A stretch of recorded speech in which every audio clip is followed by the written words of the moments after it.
Right, welcome back, viewers, to a rather late edition of Heads Up. But it's been, I think we counted up 13 weeks since our last Heads Up, and yeah, got an interesting analogy or interesting comment about the orange settings there. The guy, good to see you back, and looking forward to having a good session on Heads Up this morning.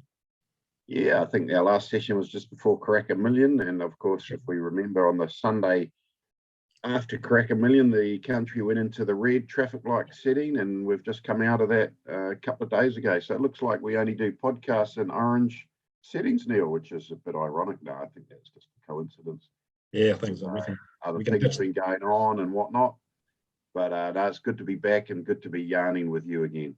Yeah, and just going back to the Karaka Millions, the big punt for the Boys Get Paid Syndicate was in the first race, and you were instrumental in putting that bet on. Rapid Call. Remember the race? Rapid Falls.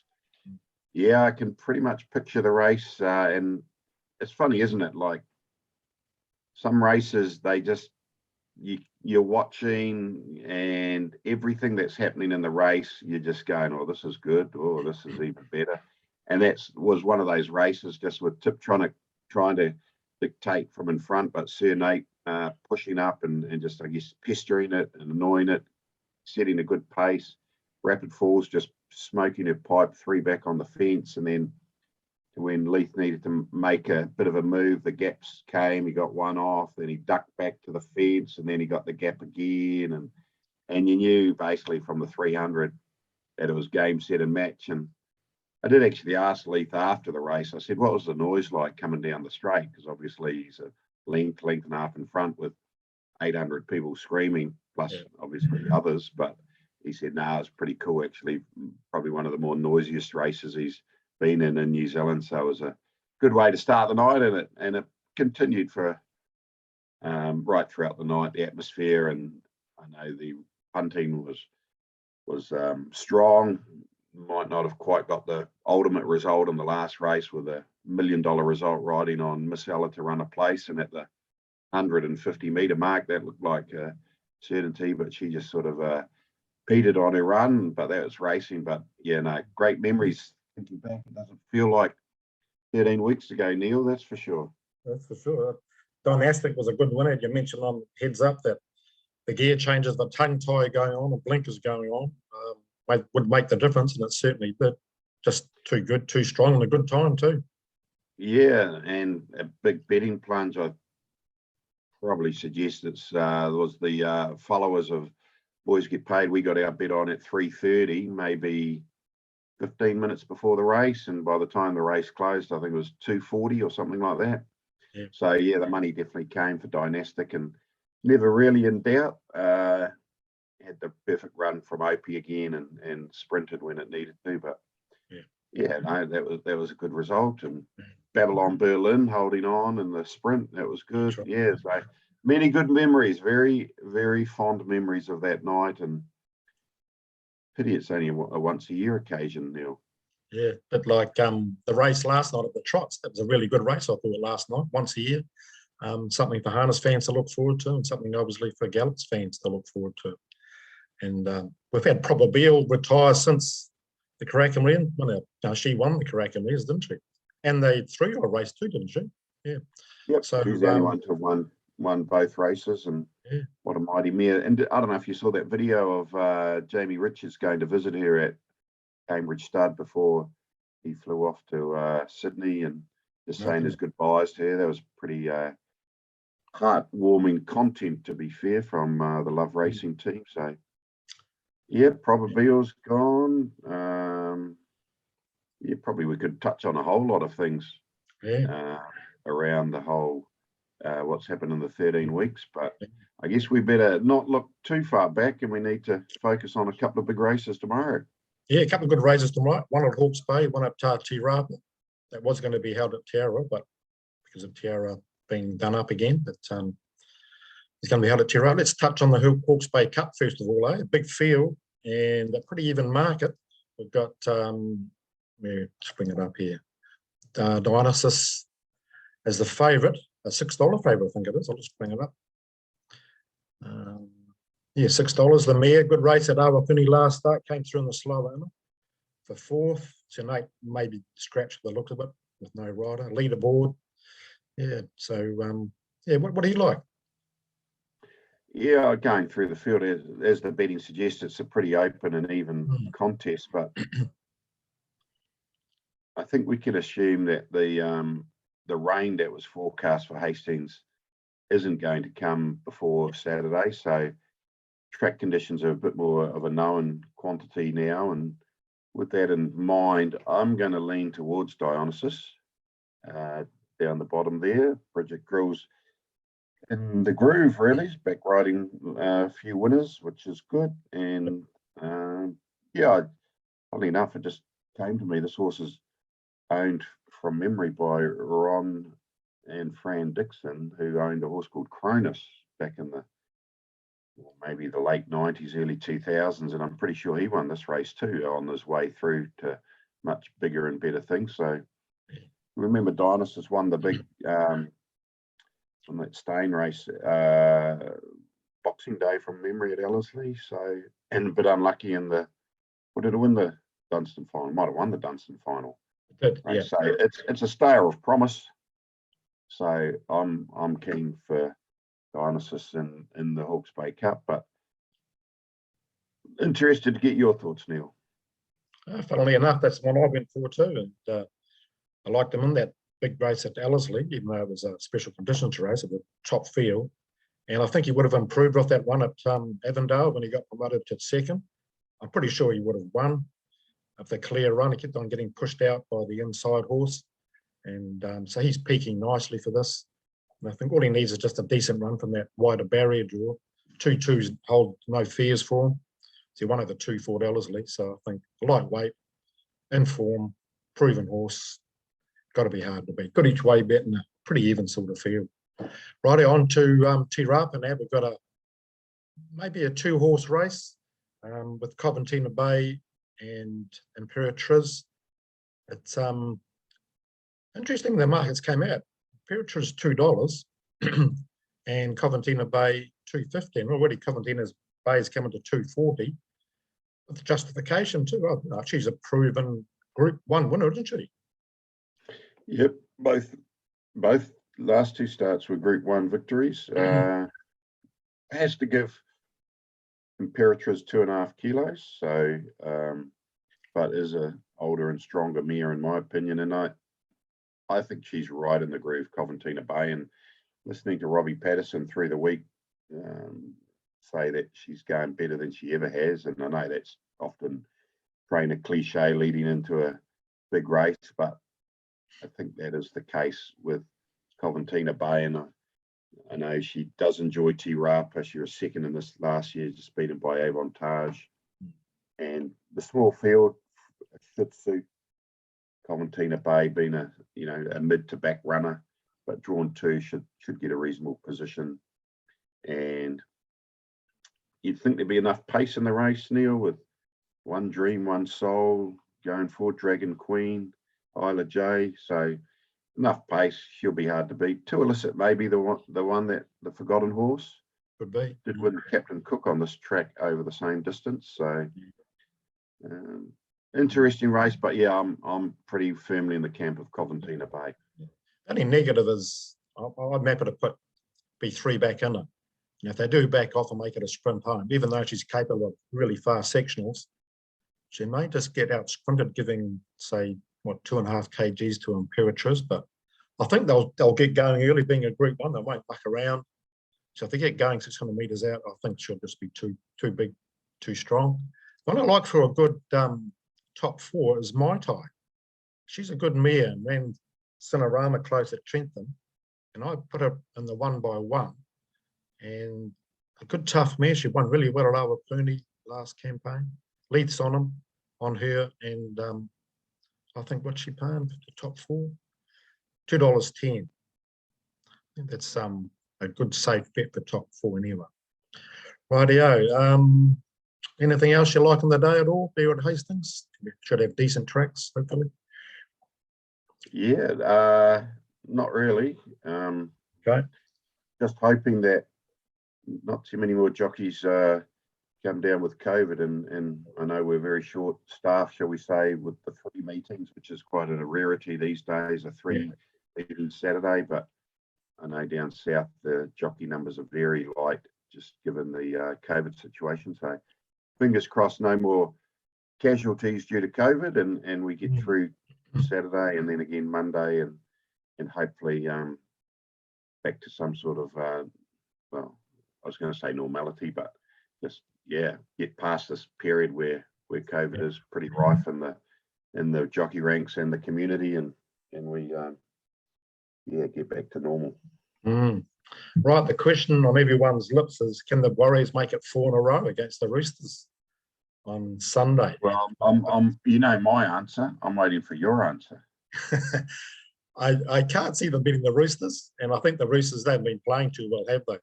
And they're going to try. They'll be bouncing back here, and the Warriors just might feel the brunt of a up and fighting comeback Sydney Roosters team. So, what do you reckon?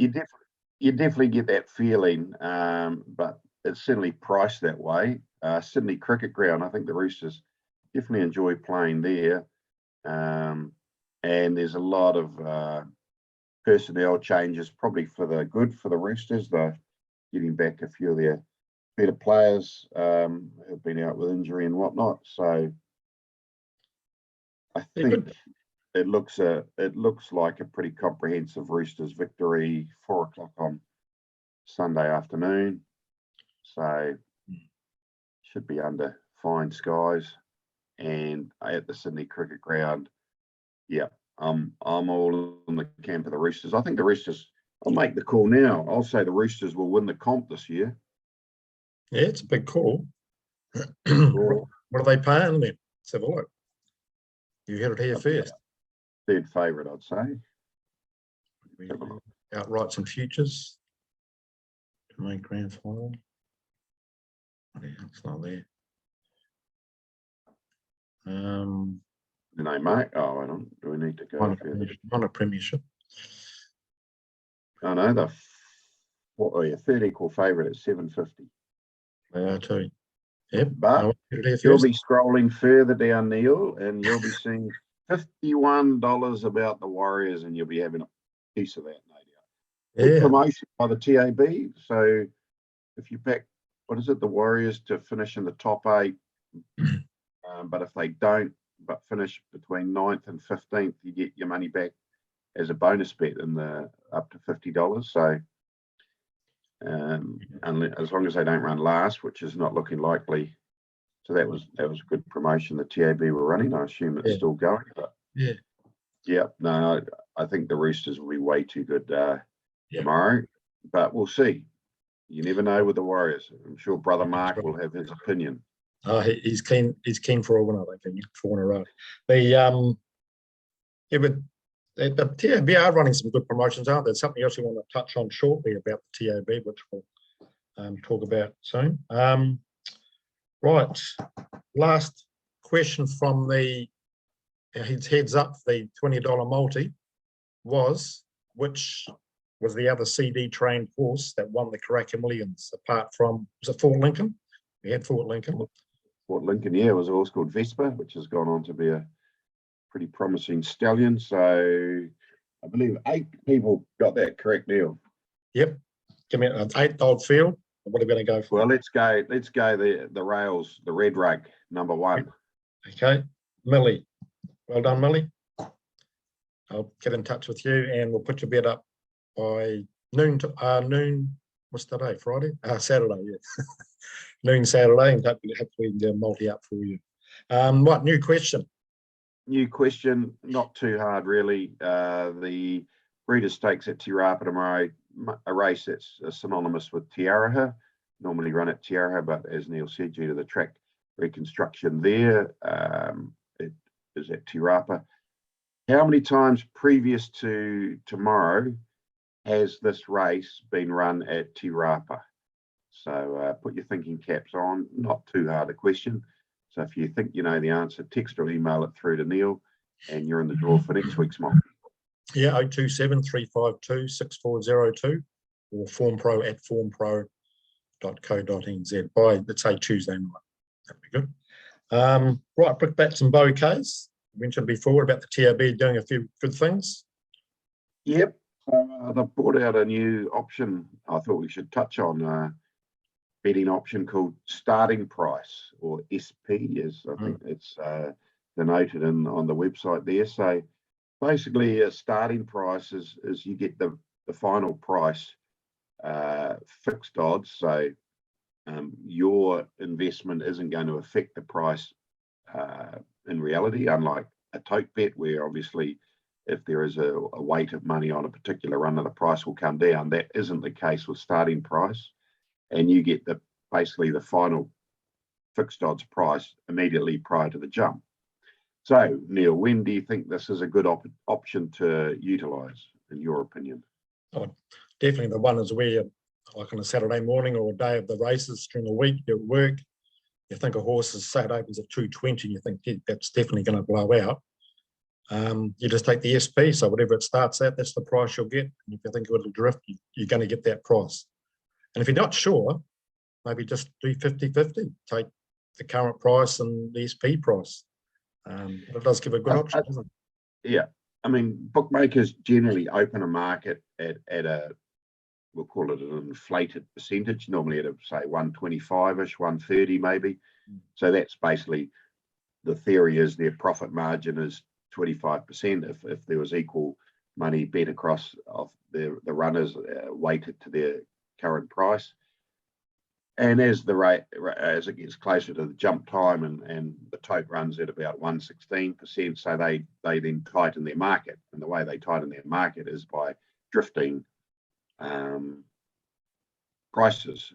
So the logic says that probably 70 to 80% of the horses will drift from their opening price. So if, as Neil says, you're not able to bet late in the piece, but you need to get your bets on early, and then you're off doing whatever on a Saturday or whatever day, SP kind of works in that regard.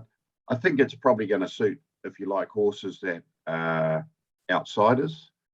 The SP probably, they'll keep drifting those horses.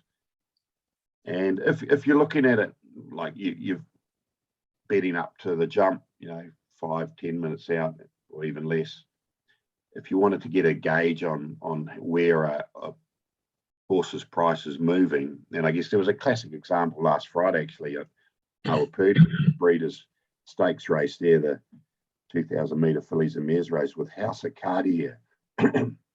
Money, the call was money came big time for House of Cartier, and the price crashed, whatnot.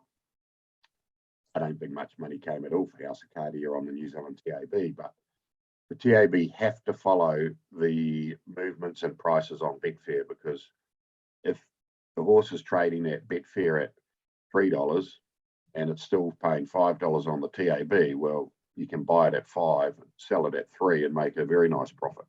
So their price, they have to reflect what's going on Betfair. So I hate to be a stuck record, but if you're serious about trying to find a price or a movement or a trend of a price, keeping a close tab on what's happening on Betfair is imperative to doing that. So if you like a horse, it's drifting on Betfair, chances are it will drift late on the TAB, and that's where you could use a SP for an option as well. So a horse might be 7s and you see it's trading at Betfair on 9s.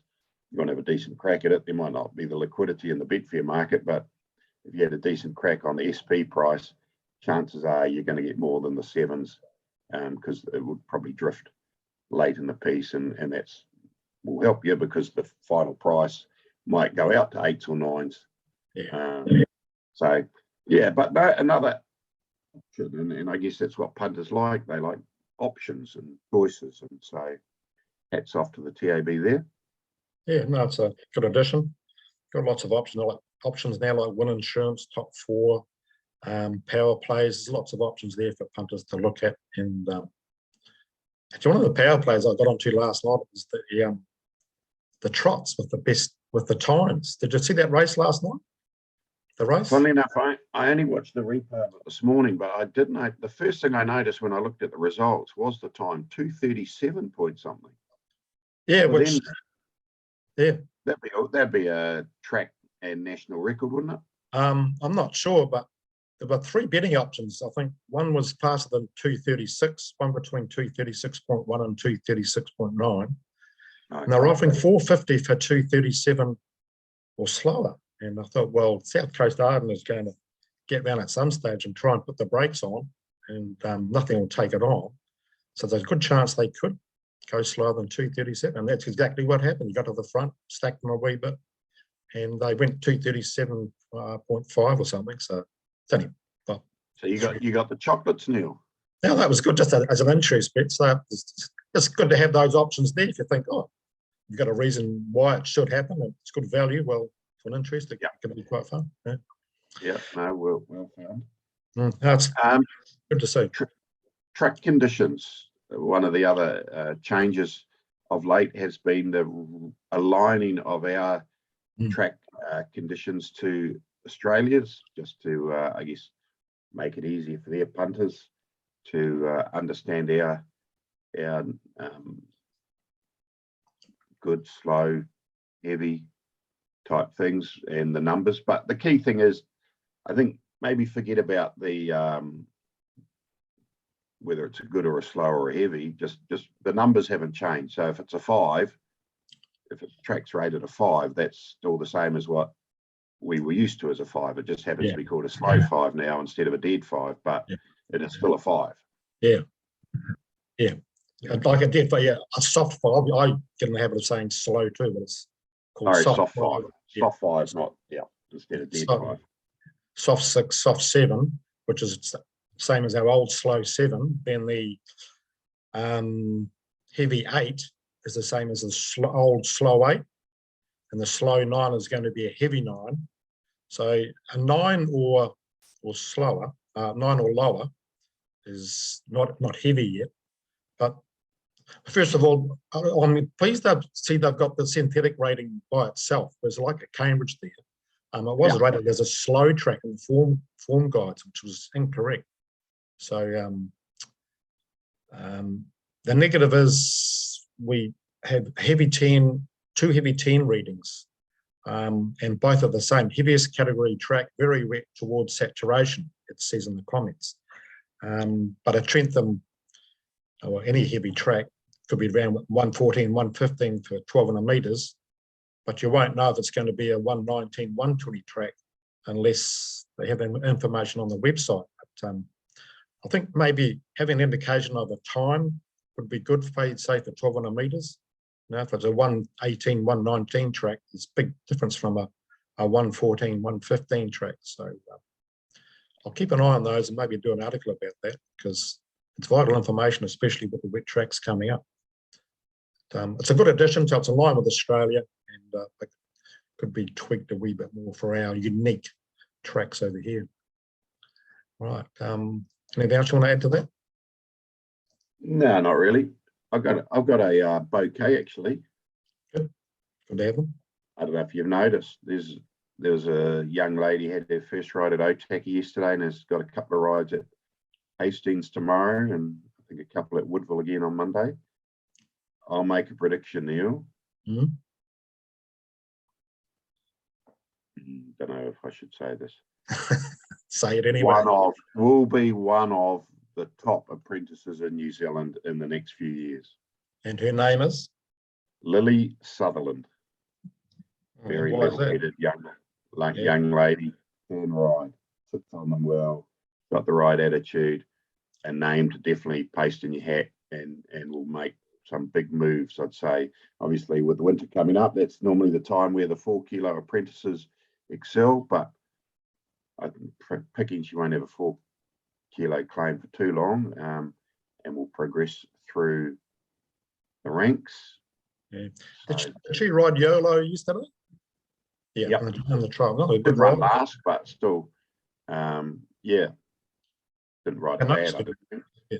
Look, sits good well on a horse. So, like Danielle Johnson, I remember seeing her when she first started off. You go back and look at her earlier rides compared to how she rides now.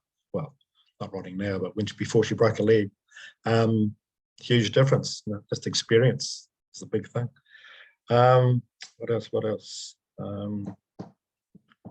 Oh, Muramoy Pin, isn't he riding so well at the moment? Just got the magical touch, isn't he? Everything. Yep, He's he's in the right headspace, in the right zone. Good fellow, Wiremu, very genuine, actually highly intelligent too. Actually, just a good man. I enjoy his banter and his company, and yeah, he seems to make the right decisions in racing. That race last Friday at Awapuni on that horse Hong Kong, kind of got flush 3 wide, didn't panic, just took his time, got to the lead, and staved them all off. So, you know, he's riding very well. So long may that continue. We need talents like him to remain in the industry and carry on. And on that note, I can probably share some breaking news of sorts. Hazel Schofer will be back in the riding ranks very shortly. So good.